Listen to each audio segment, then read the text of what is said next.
Bonjour et bienvenue dans cette formation aux rêves et visions éditée par l'Église des disciples. Merci de nous rejoindre. Nous allons étudier ensemble ce que nous dit la parole de Dieu sur les rêves et les visions pour nous aider à recevoir des rêves et des visions, à les comprendre, à les utiliser dans notre vie de foi. En Jean 4, 24, nous avons Dieu est esprit. Nous avons en effet l'esprit de Dieu en nous qui ne dort jamais. Nous dormons, mais l'esprit de Dieu est toujours vivant, bien entendu. Nous l'avons en psaume également, 121,4. Non, il ne sommeillera pas et ne dormira pas celui qui garde Israël.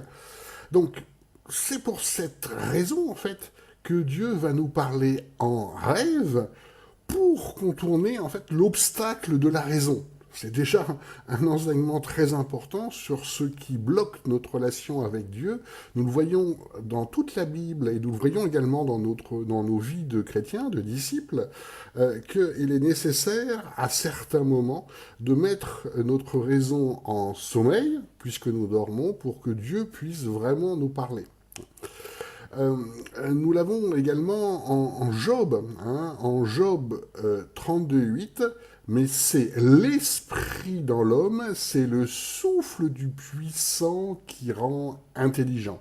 Ainsi, toute cette démarche et beaucoup de formations sur cette chaîne parle de cela, se laisser transformer par l'esprit, écouter Dieu, évangéliser, comprendre les textes par l'esprit.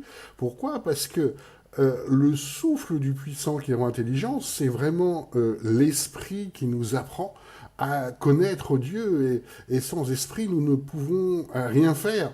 Voilà pourquoi une église ou des chrétiens, tout simplement, qui avancent par la raison, voilà, ça n'est pas la vie, hein, c'est même, on peut dire, la mort spirituelle, puisque chaque chrétien doit laisser travailler l'esprit en lui pour devenir disciple. Voilà la vie, hein, voilà la vie que nous montre la Bible. En Job 33, versets 14 à 18, nous avons « Et pourtant Dieu parle une fois, même deux, mais on n'y prend pas garde, en songe, en vision nocturne, quand un profond sommeil tombe sur les hommes et qu'ils sont assoupis sur leur couche, alors il ouvre l'oreille des mortels et il scelle les avertissements qu'il leur donne pour détourner la manière d'agir, pour empêcher qu'ils ne se livrent à l'orgueil, pour préserver son âme de la fausse et sa vie du trait qui la menace. Alors, vous voyez, ce texte est extrêmement fort et pourtant tellement oublié. Dieu parle une fois, même deux, mais on n'y prend pas garde. Ça veut bien dire que Dieu nous parle en fait sans arrêt dans la vie, bien sûr par sa parole, mais également dans la vie, et on n'y fait pas attention. Voilà pourquoi il y a des songes et des visions, et vous voyez, c'est la même chose. Songe et vision nocturne. La différence, c'est que en songe, donc en rêve, nous dormons, tandis que la vision, nous sommes éveillés. Mais en fait, c'est la même chose en songe et en vision nocturne. Quand un profond sommeil tombe sur les hommes et qu'ils sont assoupis, alors il ouvre l'oreille des mortels. Vous voyez, nous avons besoin que nos oreilles spirituelles, du coup, soient ouvertes et il scelle des avertissements pour détourner l'homme de sa manière d'agir. Donc nous voyons que notre façon humaine de faire n'est pas bonne, hein, véritablement n'est pas bonne. Si nous ne pouvons pas avancer en Dieu, si nous le faisons humainement, pour empêcher qu'il ne se livre à l'orgueil, pour préserver son âme de la fausse. Vous voyez cette phrase qui est tellement souvent oubliée, pour préserver son âme de la fausse.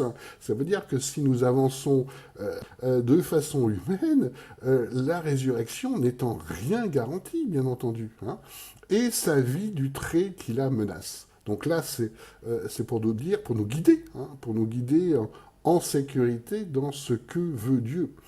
Mais toute la Bible, en fait, regorge d'images et de petit film pour que nous comprenions en fait la volonté de Dieu en la visualisant, les petits films que nous faisons dans nos têtes à la lecture de la parole de Dieu. Je vais prendre un exemple très simple, en Psaume 23, versets 1 à 3. L'Éternel est mon berger, je ne manque de rien, et il me fait reposer dans des parcs herbeux, et il me mène le long des eaux tranquilles, il restaure mon âme, il me conduit par des sentiers unis. Donc là, nous comprenons exactement ce dont il s'agit. Pourquoi? Parce que nous visualisons un parc herbeux, nous visualisons des eaux tranquilles et des sentiers. Hein. Nous voyons tout ça dans nos têtes. Donc les visions, en fait, qui sont créées là par le texte, sont une réalité spirituelle extrêmement courante dans toute la Bible. La preuve, Jésus nous enseigne souvent en paraboles. Les paraboles, ça déclenche des petits films dans nos têtes qui nous parlent et qui parlaient surtout aux personnes qui l'écoutaient à l'époque. Maintenant, nous avons besoin parfois de comprendre puisque le contexte n'est pas le même. Alors, dans toute la Bible, on a beaucoup d'évocations de rêves et de visions pour les prophètes de l'Ancien Testament. Effectivement, dans le mot prophète, souvent on trouve dans la parole de Dieu les voyants hein, dans l'Ancien Testament, puisque beaucoup de messages étaient passés par rêves et vision. Mais maintenant, au jour d'aujourd'hui, tous ceux qui ont le Saint-Esprit peuvent avoir des rêves et des visions. Là aussi, on n'entend jamais parler de ça en Église, alors que c'est Jésus qui nous le dit. Hein, je le répète, c'est Jésus qui nous le dit. En Matthieu 13, versets 16 à 17, nous avons « Mais pour vous, heureux sont vos yeux parce qu'ils voient et vos oreilles parce qu'elles entendent, car en vérité, je vous dis que beaucoup de prophètes et de justes ont désiré voir ce que vous voyez et ne l'ont pas vu, et entendre ce que vous entendez et ne l'ont pas entendu. Heureux sont vos yeux parce qu'ils voient et vos oreilles parce qu'elles entendent. » En fait, par l'esprit, nous pouvons ouvrir véritablement nos yeux spirituels, et là, non pas humains, et voir plein de choses, effectivement, que les prophètes n'ont pas vues. Ça veut bien dire qu'il y a une continuité de ces phénomènes dans le Nouveau Testament, et bien entendu, de nos jours. Hein.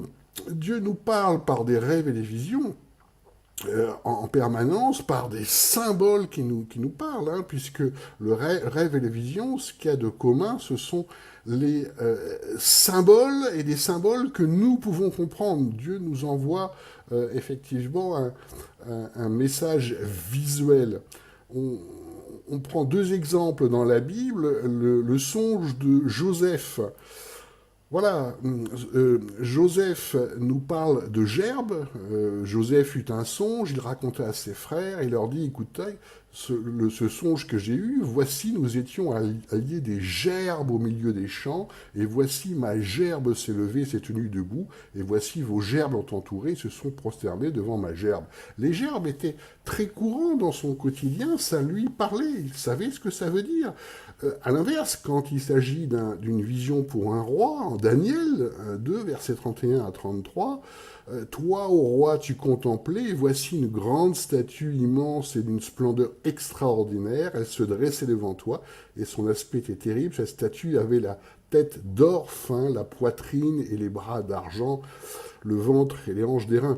Ça, c'est une image, un symbole hein, qui parle au roi parce que dans son palais, il y avait énormément de grandes statues, il y avait de l'or, il y avait de l'argent. Donc vous voyez, chacun reçoit les symboles qui lui parlent parce que ça correspond à notre quotidien. Ainsi, de nos jours, vous pouvez tout à fait avoir un rêve, une vision avec des symboles modernes, par exemple un panneau stop qui apparaît, pour vous dire qu'il ne faut pas continuer. C'est tout à fait possible et c'est tout à fait biblique, en fait.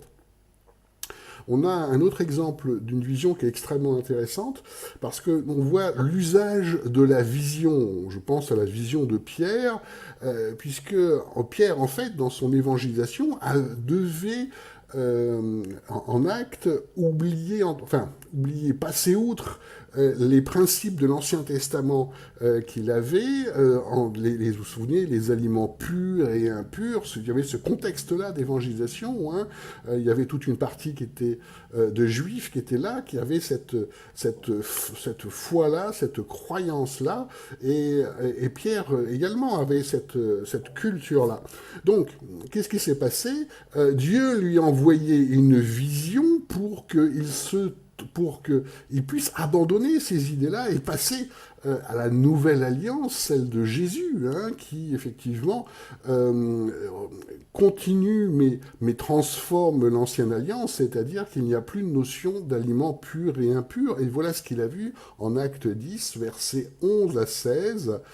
Et il voit le ciel ouvert et une espèce de vase qui descendait, semblable à une grande toile, tenue par les quatre coins, qui abaissait sur la terre, dans lequel il y avait tous les quadrupèdes et les reptiles de la terre et les oiseaux du ciel. Et une voix s'adressa à lui, « Lève-toi, Pierre, tue et mange. » Mais Pierre dit, « Nullement, Seigneur, car jamais je n'ai mangé rien de souillé et d'impur. » Et la voix s'adressa à lui encore pour la seconde fois, « Ce que Dieu a purifié, toi ne l'appelles pas souillé. » Or cela se produisait jusqu'à 3 fois, et aussitôt le vase fut enlevé dans le ciel. Alors qu'est-ce qui s'est passé à ce moment-là? La première chose, c'est que c'est une expérience extrêmement frappante, très forte spirituellement parlant, puisqu'il était en extase, hein, c'est quelque chose qui l'a touché de façon très importante.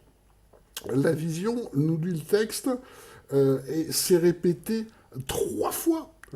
3 fois, c'est-à-dire qu'il a fallu que Dieu lui montre de façon puissante, donc dans une vision, hein, encore une fois, c'est une vision, c'est un contact, on pourrait dire, direct avec Dieu, c'est très puissant comme expérience, hein, ça n'est pas comme regarder un film à la télé, et il lui a fallu 3 fois pour qu'il comprenne le message, et qu'il le voit, ça. Et n'oublions pas que dans cette vision, il y a aussi Dieu qui lui parle, « Lève-toi, Pierre, tue et mange », pour le dire, arrête de penser, et comme tes ancêtres ont pensé, maintenant, voilà, avec Jésus, il y a de nouvelles choses qui arrivent, et c'est ce que tu dois faire. Donc, vous voyez comment les choses se font. La vision a été envoyée pour saisir Pierre, pour que Pierre, après cette expérience, change, hein, de comportement. Hein, il aurait lu simplement un texte, il aurait probablement eu beaucoup de mal à le faire, tandis que cette vision était tellement là, tellement vivante, qu'il ne pouvait pas l'ignorer. Si vous voulez une image commune sur ce que c'est qu'une vision, c'est souvent une expérience en 3D, hein, comme si vous êtes déjà allé au Futuroscope ou dans les salles IMAX 3D, voilà, c'est quelque chose de très enveloppant, de très puissant, et qui donne une expérience spirituelle extrêmement importante, une vision. On voit par exemple un autre moment en Acte 12-9, un peu après, où, vous voyez, il voyait ce que l'ange faisait, mais il ne savait pas si c'était une vision ou pas. Et le texte nous dit, Pierre étant sorti, le suivait, et il ne savait pas ce qui se faisait, si ce qu'il faisait par l'ange fut réel, mais il croyait avoir une vision. C'est vous dire, c'est une vision est tellement forte que nous pouvons croire que c'est la réalité, alors qu'il s'agit bien d'une vision. Vous voyez, Pierre fait cette confusion. Je vous partageais un petit exemple d'une vision que j'ai eue il y a quelques années, et ça va nous permettre de comprendre le mécanisme de la vision. En effet, j'étais dans une église et je devais passer un certain nombre de messages. Cette église ne l'entendait pas, avait beaucoup de mal, il y avait beaucoup de difficultés spirituelles dans cette église, et à un moment donné, plusieurs fois, j'avais le message de quitter cette église. Bon. Or, j'avais du mal à entendre ce message, et je l'ai entendu, mais j'avais du mal, ça faisait plusieurs années que j'étais là, le combat spirituel était très difficile, et oui, j'avais du mal véritablement à faire ça. Donc, un jour, j'ai eu une vision qui était très claire, un soir en fait, J'étais chez moi et j'étais en train de me faire un petit casse-croûte à 11 heures du soir. Hein. Je me souviens, je coupais du chorizo. Vous voyez que ce ne sont pas des conditions très spirituelles. Et tout d'un coup, j'ai été véritablement enveloppé dans une vision. Enfin, ce que j'ai vu ce soir-là, c'est qu'il sortait en fait dans mon appartement à la fois des plafonds, à la fois des murs, du sang. Je voyais du sang partout. C'était très effrayant. Je ne comprenais absolument pas ce qui se passait. Pour ceux qui connaissent le cinéma, c'est une vision un peu proche de ce que vous avez dans le film de Shining de Stanley Kubrick. Donc je ne comprenais pas du tout pourquoi je voyais cette vision tout à fait terrifiante, du sang partout, qui jaillissait des murs, du plafond. Enfin, cette vision était tellement puissante que, comment vous dire, quand cette vision voilà, était tellement puissante que j'ai perdu l'équilibre et j'ai fini heureusement sur mon lit, mais c'était vraiment quelque chose de très choquant. Et pendant que j'avais cette vision, j'entendais une voix qui me disait c'est le sang de mon fils. Après, bon, il a fallu que je m'en remette, parce que c'est quand même... On n'est pas habitué, effectivement, dans la vie quotidienne, à voir ce genre de choses, à comprendre ce que Dieu voulait, d'où venait cette vision, pourquoi je voyais ça. Et effectivement, en dialoguant avec Dieu, j'ai compris qu'en fait, ce qu'il voulait me dire, c'est que le sacrifice du sang de son fils n'était pas pour ça. Il était effectivement très déçu de ce qui se passait dans cette église, et donc il voulait me montrer à quel point il voulait que je change d'église. Alors après cette vision-là, je n'ai pas, oui, j'ai compris, hein, j'ai compris qu'effectivement Dieu voulait vraiment que j'arrête et puis que je passe à une autre église, puisque là manifestement le message ne passait pas hein, par rapport à ça. Donc qu'est-ce que ça m'a apporté, cette vision? C'est une vision effrayante, là. Ça m'a, en fait, montré qu'il fallait véritablement que j'écoute et puis que je passe à autre chose, même si, au fond de moi, je me disais, oui, mais enfin, quand même, ça fait plusieurs années, même si c'est très compliqué avec eux, quand même, voilà. J'avais des freins humains, mais Dieu me montrait quelque chose qui n'était pas discutable, qui m'a suffisamment marqué pour que je prenne ça très au sérieux et que je change effectivement d'église. Voilà un exemple de vision. Là, c'est une vision qui est assez effrayante, mais c'était le but de me marquer, de voir qu'il se passait quelque chose pour que j'agisse, hein, j'agisse et que j'obéisse à Dieu. Donc là, une vision est en fait assez personnelle. Là, je vous la partage, mais c'est pas une vision que je partage d'habitude, parce que je la partage parce que c'est utile pour comprendre hein, comment ça marche. Et c'est une expérience qui est très forte, hein, spirituellement parlant. Il faut récupérer d'une vision. On peut voir aussi en Daniel, pour ça que je vous dis que une vision est quelque chose de personnel, ça parle surtout à vous. Hein. Par exemple, en Daniel 10, il y avait en Daniel 10, verset 7, « Et moi, Daniel, je vis seul l'apparition, et les hommes qui étaient avec moi ne la virent point. » Donc on voit qu'une vision, il est extrêmement rare dans la Bible qu'une vision soit partagée, c'est vraiment individuel, c'est pour une personne. On voit que c'est une expérience qui est quand même très puissante, puisque les hommes qui l'entouraient ont réagi également, une grande frayeur tomba sur eux, ils coururent se cacher, ils sentirent que spirituellement, en fait, il se passait quelque chose. Vous voyez, je vous ai partagé une vision un peu effrayante, mais les hommes réagissaient avec une grande frayeur, hein, c'est quelque chose qui marque l'esprit, hein, ce n'est pas un dessin animé, une vision de Dieu. Voilà. Et moi, et Daniel continue, je demeurai seul et je vis cette grande apparition et il ne me resta plus de force.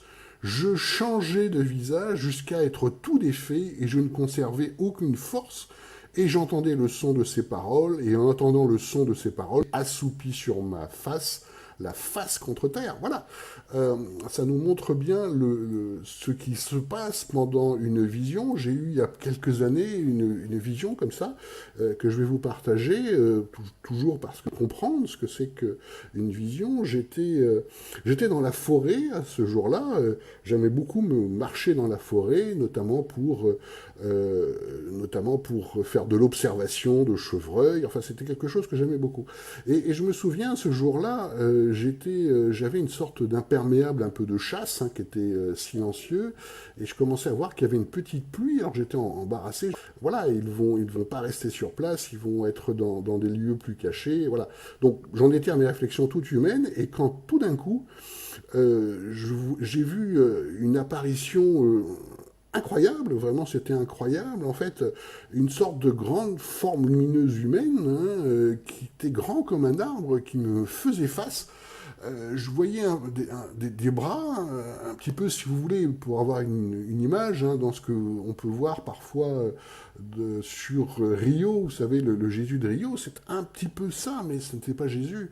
Et je voyais également beaucoup de lumière par rapport à ça. Je voyais également enfin, je voyais cette forme lumineuse, moi, ça m'a véritablement surpris, saisi, et montré en fait qu'il se passait quelque chose. À tel point que, en fait, je suis tombé par terre et j'ai perdu connaissance. Ça m'a vraiment semblé, cette vision-là m'a semblé effrayante. Et en fait, on l'a dans la Bible également. Je vous en parlerai plus tard. C'est une vision qui est un petit peu proche de celle-ci. C'est ce qu'on a, c'est certaines visions d'anges en fait dans la Bible. C'est comme ça. En Apocalypse 10:5, nous avons 5:5, et l'ange que j'avais vu se tenant sur la mer et sur la terre leva la main droite au ciel. Là, c'est très grand en fait. Et ce que j'ai vu en fait, c'était à peu près ça. Alors, qu'est-ce que ça a changé dans ma vie? Parce que là, la vision, bon, elle était surtout pour moi, je vous le répète. Ça a changé dans ma vie que j'ai pris très au sérieux les messages que j'entendais, parce que manifestement, il se passait quelque chose au niveau spirituel. Donc, voilà ce qui nous intéresse aux visions. C'est pas tellement ce que j'ai vu, mais c'est qu'est-ce que Dieu a voulu me montrer à travers cette vision, et qu'est-ce qu'il y a comme fruit spirituel. Et les fruits spirituels, c'est que j'ai pris très au sérieux les messages que j'entendais par rapport à ça, parce que si je pouvais avoir une grande apparition lumineuse comme ça, un peu comme un homme, très lumineuse, c'est qu'il se passait quelque chose de sérieux par rapport à ça.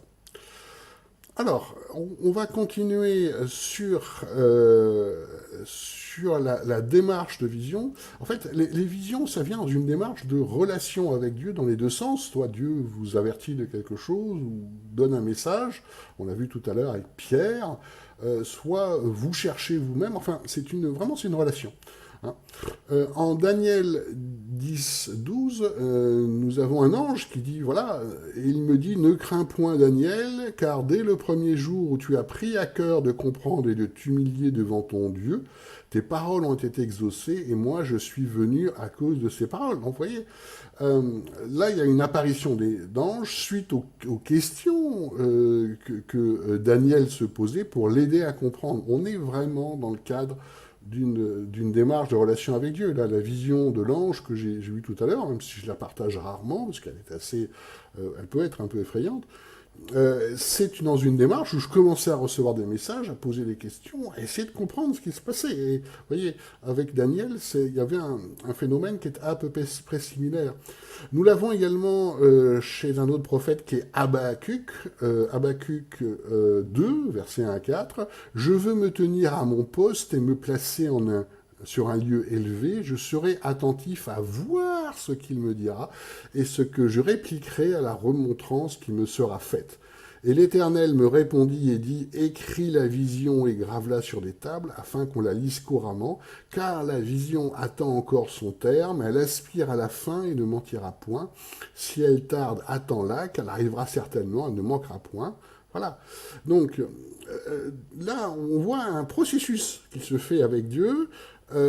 Habakkuk est en recherche, est dans l'attente de messages de Dieu, attentif à voir ce qu'il me dira, et notamment par des visions. Écris la vision et grave-la sur les tables afin qu'on la lise couramment. Là, ce sont des visions qui ont une forte valeur prophétique, c'est-à-dire qui nous édifient, qui nous servent à comprendre Dieu. Dans ce cas-là, il faut les écrire pour pouvoir les partager. Et dans la Bible, il y a beaucoup de visions, effectivement, qui nous servent à mieux comprendre Dieu, et c'est dans ce sens-là que c'est écrit. Voilà. Là, effectivement, c'est une valeur, la valeur de la vision est pour tout le monde, mais une remarque, c'est que beaucoup de ce que nous recevons individuellement, c'est surtout pour nous, hein, pour que nous puissions prendre les bonnes directions, et toutes n'ont pas de valeur de partage par rapport à ça. Hein. On y reviendra tout à l'heure, mais c'est important de comprendre à quoi servent les visions et les rêves. On a un dialogue entre Dieu et un de ses serviteurs, suite à un songe aussi, qui traduisent aussi cette question de dialogue. En Genèse 20, versets 3 à 6, et Dieu vint vers Abimelech de nuit en songe et lui dit, tu vas mourir à cause de la femme que tu as prise, elle a un mari. Or, Abimelech ne s'était pas approché d'elle, et il dit, Seigneur, feras-tu mourir des gens même innocents? Ne m'a-t-il pas dit, c'est ma sœur? Et elle-même m'a dit aussi, c'est mon frère, c'est un cœur intègre et des mains pures que j'ai fait cela. Et Dieu lui dit en songe, moi aussi je sais que c'est avec un cœur intègre que tu as fait cela, aussi t'ai-je retenu de pécher contre moi, c'est pourquoi je ne t'ai pas permis de la toucher. Vous voyez, là c'est tout un dialogue qui se passe au travers effectivement d'un rêve. On l'a également 1 Roi 3,5. L'Éternel apparut en songe à Salomon pendant la nuit, et Dieu lui dit, demande ce que tu veux que je te donne. Là encore, un dialogue. On peut avoir des rêves qui se répètent ou qui se complètent, hein, ce que j'appelle moi des feuilletons, parce que c'est un peu ça. On a par exemple en Genèse le rêve du pharaon, hein, qui nous permet de voir comment ça marche, parce qu'en fait, Pharaon reçoit plusieurs rêves. Vous savez, le rêve avec les vaches qui sont grasses et d'autres qui sont très maigres, les vaches chétives qui dévorent les premières, et puis il y a un autre rêve avec des épis, et puis voilà. C'est en fait un feuilleton qui montre à Pharaon ce qui se passe. J'ai eu le cas, il y a relativement peu de temps, ce que c'est que des rêves feuilletons. C'était en fait, j'avais une situation un peu compliquée avec un frère à gérer, en ce sens que c'est quelqu'un que j'accompagnais depuis des années, et ça se passait vraiment mal. Je sentais qu'il était, voilà, il s'en prenait souvent à moi, et c'était extrêmement compliqué à gérer. Et pendant une semaine, j'ai fait le même rêve, hein, un rêve feuilleton, donc. Ce rêve, alors, soyons clairs, en général, je ne partage pas ce genre de rêve, parce que c'est pour ma direction, ça n'édifie ma direction de vie spirituelle, ça n'édifie pas forcément les autres ou l'Église. Mais là, je le partage parce que c'est intéressant au niveau pédagogique, pour comprendre. Hein. Voilà pourquoi j'en parle. Pendant une semaine, en fait, je me réveillais, en fait c'était près de l'aube, et j'avais toujours le même rêve, et dans ce rêve-là, je voyais que j'étais entouré, en fait, il y avait du danger, hein, j'étais dans un groupe d'hommes, et je voyais qu'il y avait du danger qui était représenté là par des couteaux, hein, je voyais que c'était dangereux, mais comme moi-même j'avais un couteau, j'arrivais à tenir tout le monde à distance. Et puis, à la fin du rêve, toujours le même, il y avait quelqu'un que je n'avais pas vu venir, et qui, en fait, me planter un couteau dans le ventre. Oui, c'est assez terrifiant. Ah oui, c'est un peu un cauchemar, mais c'était extraordinaire pour moi parce que j'ai jamais fait ce genre de rêve ou ce genre de cauchemar. En plus, toujours les mêmes. Qu'est-ce qui s'est passé? Et j'ai compris peu de temps après, quand j'ai eu des entretiens avec ce frère qui essayait effectivement de me détruire, en fait, spirituellement, par plein de moyens possibles. En fait, il était en pleine chute, ce que je savais depuis plusieurs mois, et l'entretien était très dur. Mais Dieu a voulu me prévenir là-dedans qu'il y avait véritablement un danger spirituel par rapport à ça, que je sous-estimais complètement. Pourquoi je le sous-estimais? Parce que c'était quelqu'un que j'appréciais depuis longtemps, et donc je me rendais pas bien. Et là, ce rêve effrayant m'a véritablement servi parce que je n'arrivais pas à comprendre le danger spirituel, et quand je me suis retrouvé en face, ce rêve m'a permis de me préparer et de gérer la situation comme elle doit l'être. Hein. On a le cas dans la Bible, hein, par exemple, quand Saul chute, qu'il a l'onction du prophète Samuel, Samuel est très touché par ça. On l'a en 1 Samuel 16:1. L'Éternel dit à Samuel, jusqu'à quand mèneras-tu ton deuil sur Saul? Et moi je l'ai rejeté afin qu'il ne règne plus sur Israël. Remplis d'huile ta corne et va. Donc dans cet exemple-là, pour l'exemple de Samuel, le message que Dieu lui dit, c'est ne te laisse pas envahir par tes sentiments, parce que voilà, les choses ont changé. Et là, si j'ai reçu ce rêve qui a été très utile pour moi, même si c'est un peu effrayant, c'était pour me préparer à gérer en fait une situation spirituelle, un danger spirituel, pour être tout à fait clair, que je sous-estimais parce que j'aimais bien ce frère, voilà. Là, c'est intéressant parce que il a fallu que j'ai ce rêve toutes les semaines de cette violence-là pour réaliser qu'en fait, il y avait véritablement un danger, que j'étais en train de m'endormir moi-même avec ce que je pensais être des bons sentiments, mais qui en fait, je faisais ça avec des sentiments humains, et mon regard spirituel n'était pas affûté du tout, mais était même endormi par mes sentiments. Et Dieu m'a permis effectivement de réagir correctement avant qu'il y ait destruction aussi d'une partie de l'Église, etc. Donc, on voit, Dieu nous connaît parfaitement, et là, l'exemple de ce rêve-là, c'est un rêve qui réveille, parce que on ne peut pas passer outre le fait d'être réveillé au petit matin, tous les matins pendant une semaine, par le même rêve. C'est un avertissement clair auquel on ne peut pas échapper. Et je ne peux pas échapper parce que j'y dors également. Il est probable que si j'avais reçu ce message dans la journée, j'aurais peut-être pas fait attention suffisamment. En tout cas, vous voyez, Dieu fait bien les choses, hein.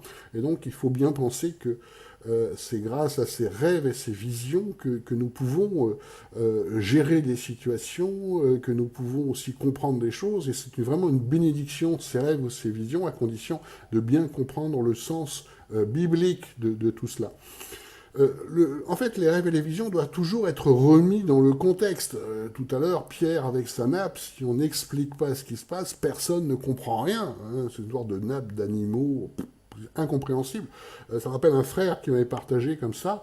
C'est une vision, hein. Il était en voiture avec un autre frère, et tout d'un coup, il voit un camion foncer sur lui. Il hurle au frère qui conduisait stop, et effectivement, à l'arrêt auquel ils se sont arrêtés, ils se sont arrêtés à un feu vert. Il y avait un camion qui est arrivé dans ce sens de travers, qui ne pouvait pas voir, c'était des petites rues, et qui est arrivé à toute vitesse et qui les aurait percutés. Dans cet exemple-là, effectivement, Dieu les a avertis, voilà, Dieu a averti le frère par une vision de ce camion qui fonçait sur lui, des dangers donc, et il a pu agir à temps. Mais on prend l'exemple du partage en église. S'il avait partagé en église, Dieu m'a parlé, il m'a montré un camion qui fonce, personne ne comprend rien. C'est pas dans la Bible, un camion, de quoi ça parle. Donc c'est vraiment un contexte qui est très important. De même, tout à l'heure, mon histoire de groupe et de couteau, si on ne reprend pas le contexte, si on ne comprend pas ce que c'est que des rêves et des visions, c'est incompréhensible, hein, par rapport à ça. C'est pour ça que j'insiste sur le fait que beaucoup de rêves et de visions sont, pour notre direction personnelle, ont à certains moments une valeur de témoignage, mais n'ont pas de valeur prophétique, en ce sens que ça ne parle pas à tout le monde, ça nous parle véritablement à nous. Ça, c'est important de comprendre cet aspect-là. Donc, en Matthieu 2,12, nous avons par exemple sur les mages, et ayant été divinement avertis en songe de ne pas retourner vers Hérode, ils se retirèrent dans leur pays par un autre chemin. Alors, ça c'est intéressant parce qu'on voit, voilà, les mages reçoivent un message de Dieu, hein, par un rêve, mais on ne nous dit pas lequel. Pourquoi ? Parce que ça n'a aucune espèce d'importance, effectivement.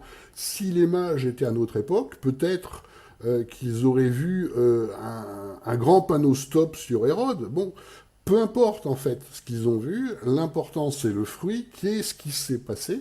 Et là, on voit qu'ils se retirèrent dans leur pays par un autre chemin. Ils ont évité. Donc, vous voyez le mécanisme par rapport à ça.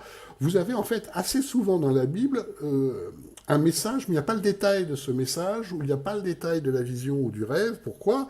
Parce que c'est, comme je vous l'expliquais, quelque chose en fait qui est personnel et qui n'a pas de grande valeur à être partagé comme tel. Ça va parler aux mages, ils l'ont compris, mais ça va pas parler à nous, par exemple. Donc, ce n'est pas dans la Bible, d'accord? Mais ça ne veut pas dire que c'est pas biblique pour autant. C'est en fait la pédagogie de Dieu.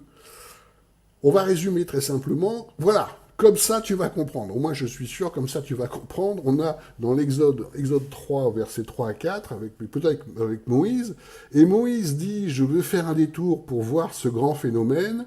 Comment il se fait que le buisson ne brûle pas? Et l'Éternel vit que Moïse s'était détourné pour regarder Dieu, l'appela du milieu des buissons et dit, Moïse, Moïse, et il dit, me voici. Voilà. Dans cette expérience qu'a Moïse voit une apparition, techniquement c'est plutôt un ange, mais un ange puis c'est dur. Enfin, mais le plus important, c'est que cette apparition a une seule utilité, faire en sorte qu'il ne le loupe pas pour pouvoir s'approcher et recevoir le message de Dieu. Et effectivement, un chose de tout à fait extraordinaire, et donc on voit, il fait un détour pour voir ce phénomène. Qu'est-ce que c'est que ce buisson qui brûle? Alors je me souviens, j'ai écouté une grande prédication dans une église pour nous expliquer toutes les symboliques du buisson ardent. Et franchement, je me suis énormément ennuyé pendant cette prédication parce que un buisson ardent, oui, il y a la symbolique du feu, d'accord, mais c'est tout. Hein. En dehors de ça, ça serait à notre époque, on aurait peut-être un grand feu rouge clignotant, hein, ou équivalent, peu importe en fait. C'est vraiment la façon dont Dieu nous capte notre attention, nous envoie quelque chose qu'on ne peut pas louper. C'est ça un buisson ardent. Donc vous voyez le mécanisme de ces visions, hein, c'est véritablement Dieu qui nous parle de telle sorte que nous ne pouvons pas échapper à ça. Hein. Pourquoi? Parce que par nos raisonnements habituels et nos sens habituels, nous échappons en fait à ce que Dieu nous dit, donc comme ça il est sûr. Hein. C'est un peu ça le mécanisme. Et c'est une expérience également très forte, hein. On n'oublie pas ça, hein, véritablement. On l'a d'ailleurs en Genèse 37, 10, on parlait tout à l'heure de Joseph et du rêve, et il raconta le songe à son père et à son frère. Voilà, un rêve prophétique, un Dieu qui vous parle, ça n'a rien à voir avec des rêves ordinaires.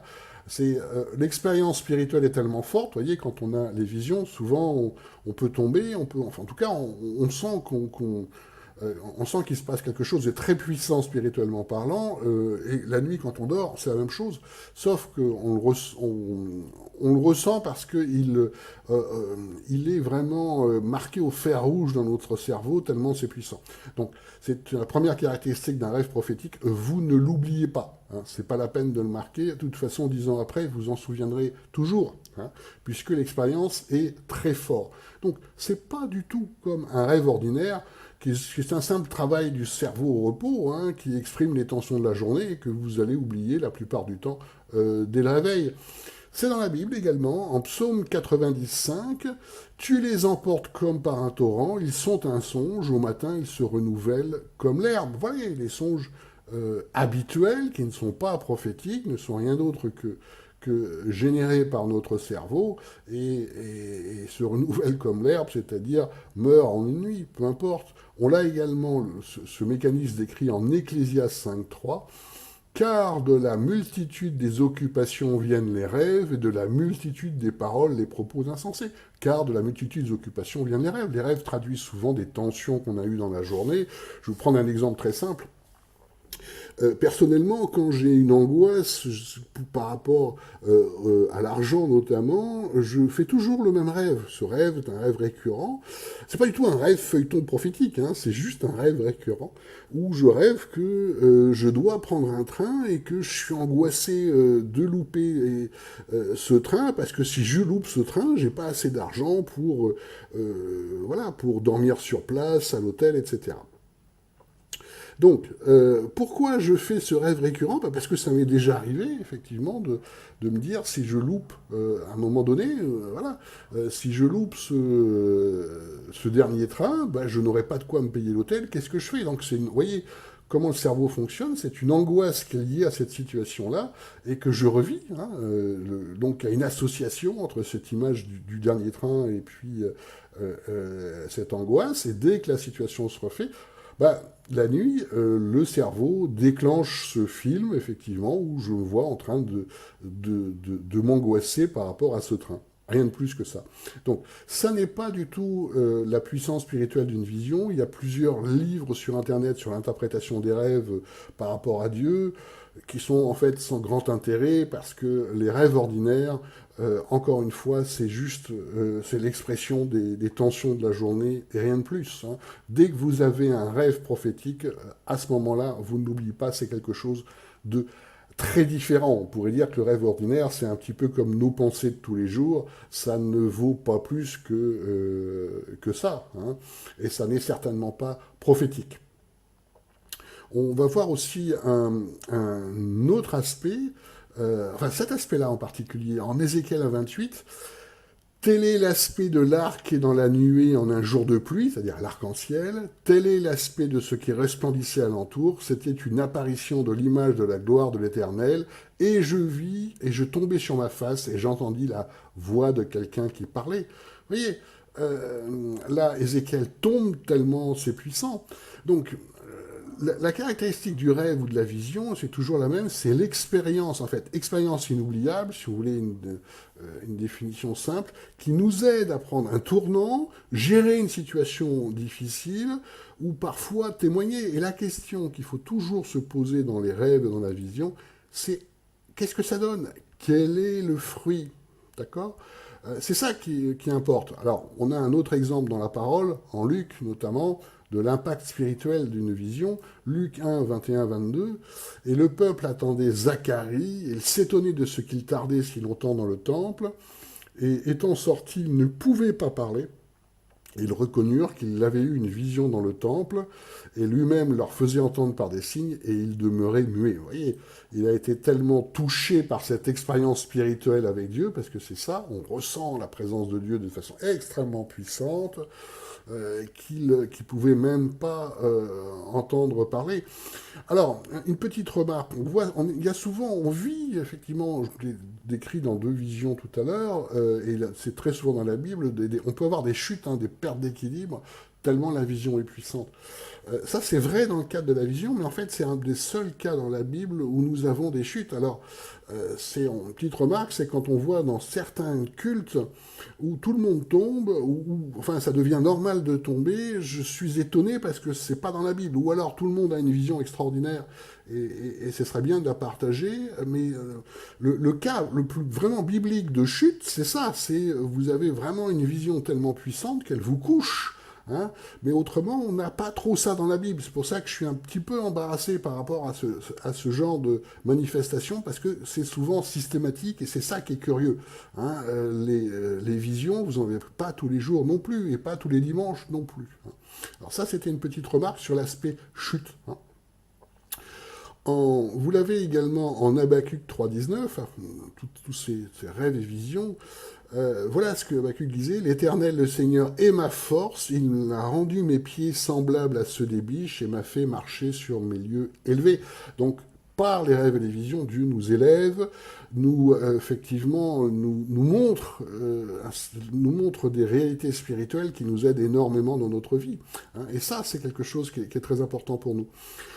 On va voir un autre aspect de la vision, c'est ce que j'appelle la vision flash.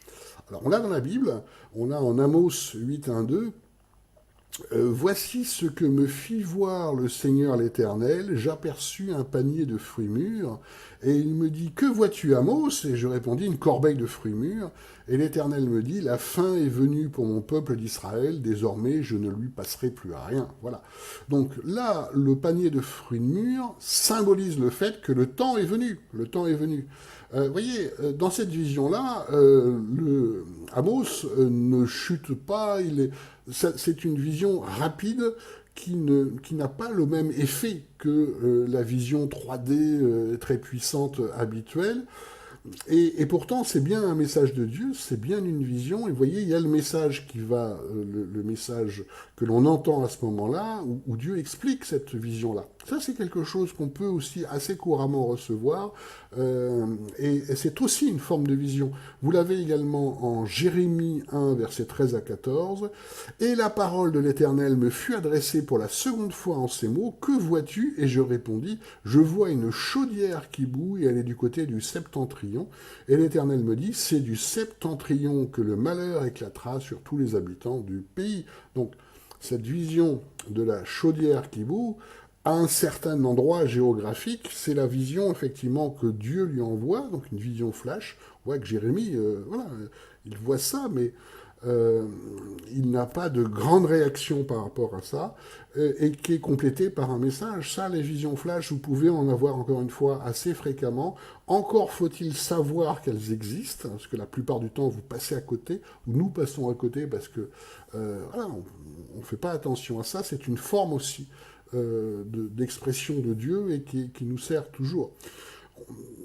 Dans tous les cas de figure, les visions sont une forme de dialogue avec Dieu, et c'est vraiment Dieu qui vous aide à comprendre la vision. C'est encore une fois une forme d'expression qui touche. Je vais vous partager une vision feuilleton que j'ai par rêve, hein, donc on pourrait dire que c'est un rêve feuilleton, qui est sur la Nouvelle Jérusalem. Alors pourquoi j'ai ce rêve feuilleton? Parce que je le demande, tout simplement, régulièrement quand c'est difficile dans l'église, etc.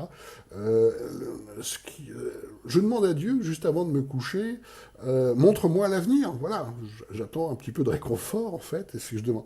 Et j'ai vraiment ce rêve qui est déclenché. Alors, ce qui est intéressant, c'est que c'est déclenché juste à l'endormissement, parce que là aussi, c'est un type de rêve très particulier. C'est pas le rêve au milieu de la nuit, mais c'est le rêve. Il y a le rêve à l'endormissement et le rêve au réveil également, qui sont des types de rêves qui sont qui sont aussi intéressants parce qu'on voit que ça se passe à des périodes données.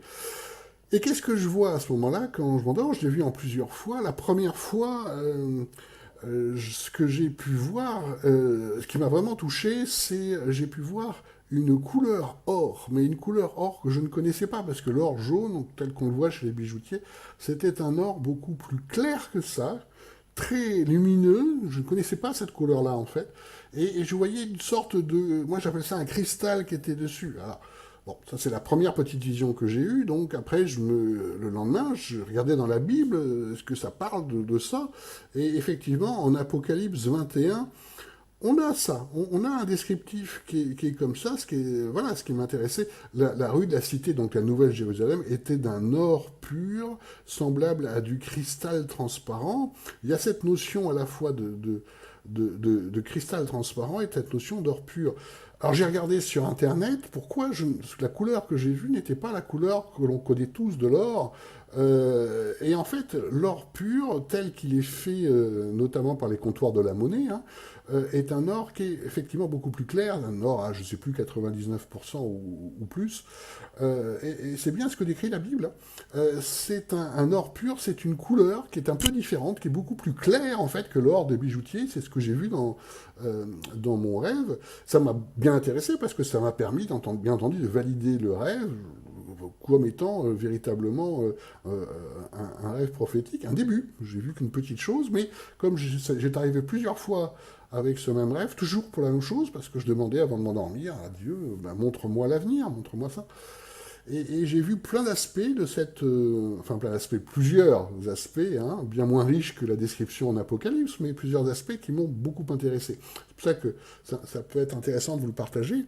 Ce que j'ai pu voir une deuxième fois, c'était cette cité, et j'ai pu voir effectivement où j'étais vraiment bien au-delà, dans le ciel, hein, je voyais des nuages même, enfin j'étais vraiment en hauteur et je voyais cette cité carrée, ces murailles, je voyais effectivement quelques anges, je voyais ça, et l'instant d'après, je me retrouvais, parce que je voyais un peu comme de l'herbe, c'était curieux dans cette cité-là, et juste après, je me suis retrouvé vraiment à la hauteur de cette herbe, à la hauteur de cette terre d'une terre en fait qui était très riche et de cette herbe très grasse. Alors, qu'est-ce que ça veut dire? Donc, même chose, j'ai vérifié dans la Bible pour voir si c'était bien conforme. Et effectivement, on a cette histoire de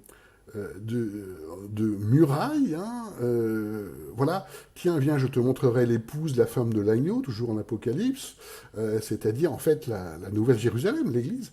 Et il me transporta en esprit sur une grande et haute montagne, et il me montra la cité sainte Jérusalem qui descendait du ciel auprès de Dieu. Donc il y avait bien un ciel, il y a une cité, elle a une grande et haute muraille, et elle a 12 portes, et sur les portes 12 anges.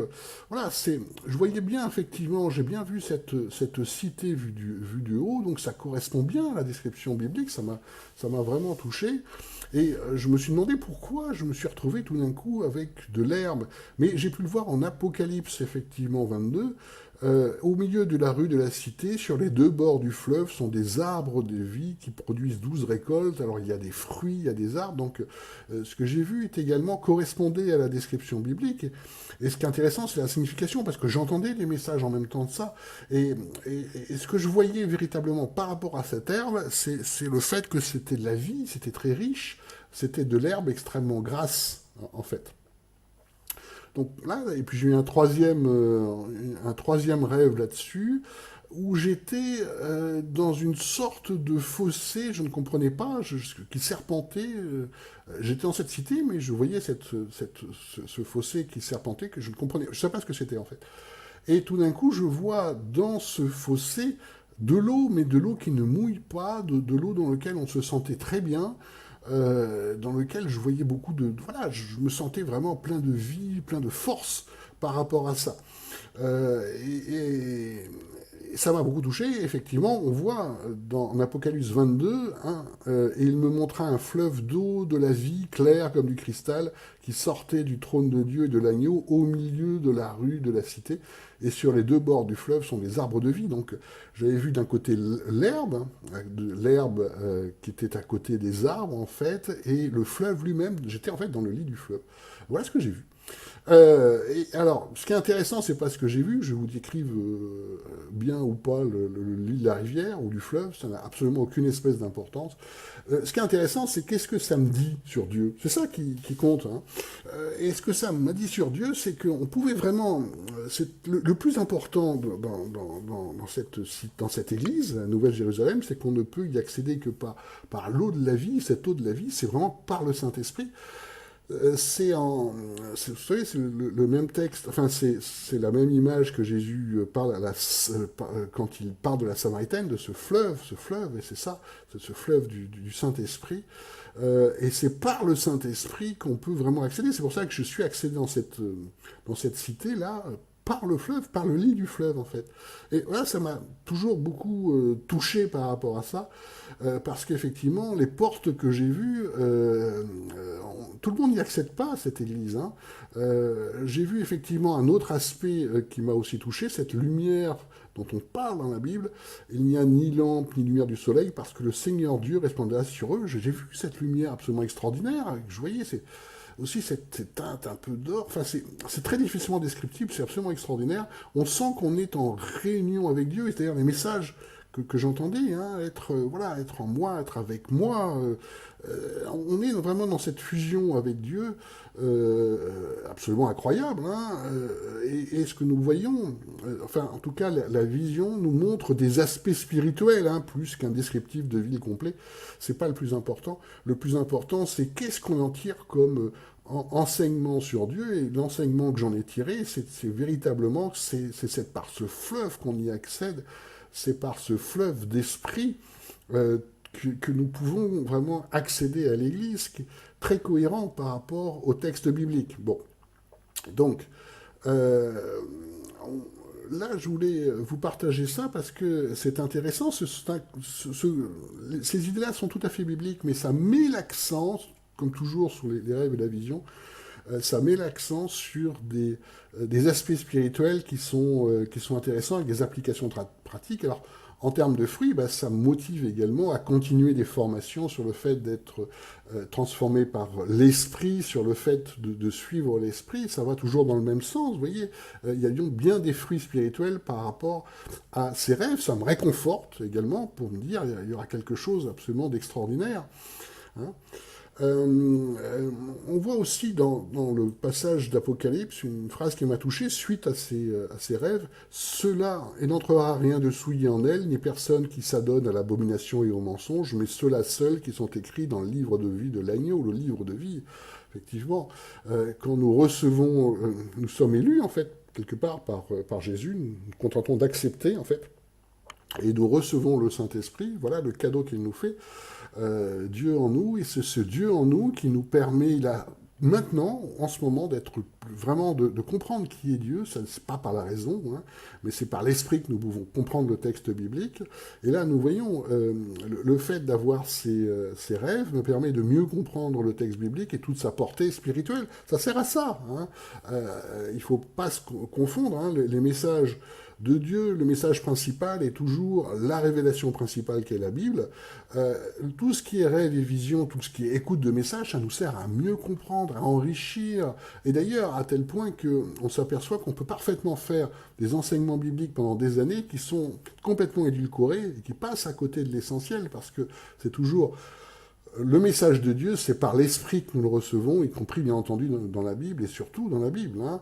Ça sert à ça l'esprit, les rêves et les visions, ça nous sert à passer des caps spirituels ou prendre des tournants de vie qui sont tellement importants pour nous, mais le message principal reste toujours biblique. Donc je vous encourage par rapport à toutes ces expériences à approfondir tout ça dans la Bible, et la Bible en étant lue par l'Esprit, ça reste bien entendu le message principal, la révélation.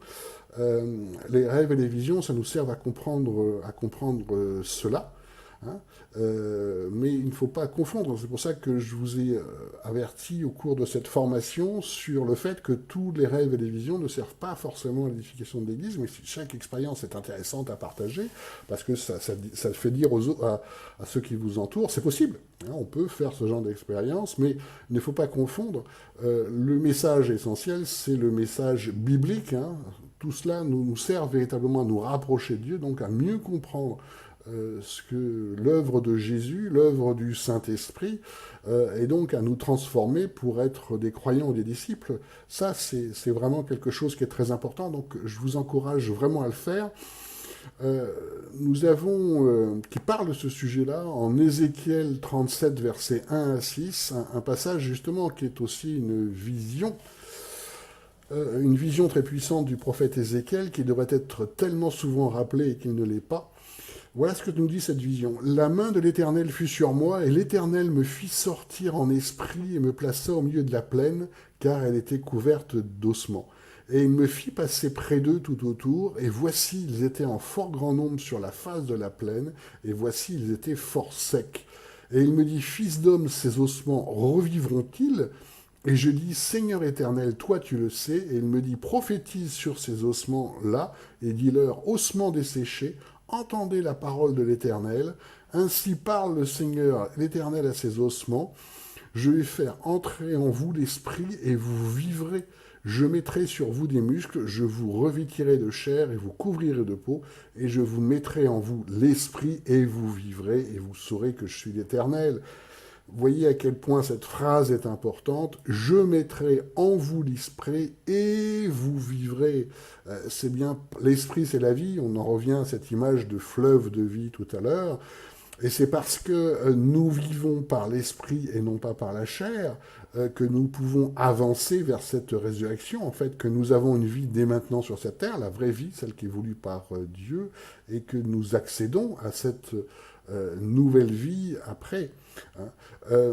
Mais rappelons également que l'enseignement très important de ces rêves et cette vision, c'est que notre raison nous bloque tellement au quotidien que Dieu passe par des rêves et des visions pour en fait transcender cette raison pour enfin que nous comprenions son intelligence et non pas notre toute petite intelligence. C'est pour ça que nous avons des rêves et des visions. Donc c'est une école d'humilité pour nous dire nous sommes bien loin d'avoir été encore complètement renouvelés par l'esprit, nous avons besoin de beaucoup travailler. Et c'est pour ça que vous trouverez d'autres formations sur être conduit par l'esprit, sur écouter Dieu et faire sa volonté sur cette chaîne parce que c'est tellement important, c'est même le message central de la Bible par rapport à ça et c'est très triste de voir que ce message ressort tellement peu dans beaucoup d'églises à l'heure actuelle alors qu'il est le fondamental dans le fait de suivre Dieu et suivre Jésus. Donc, laissez s'exprimer en vous pour vous guider. Donc je vais prier pour ça. Merci Seigneur pour ce partage. Merci d'ouvrir les yeux de tes serviteurs pour qu'ils puissent comprendre ta volonté, pour qu'ils puissent voir.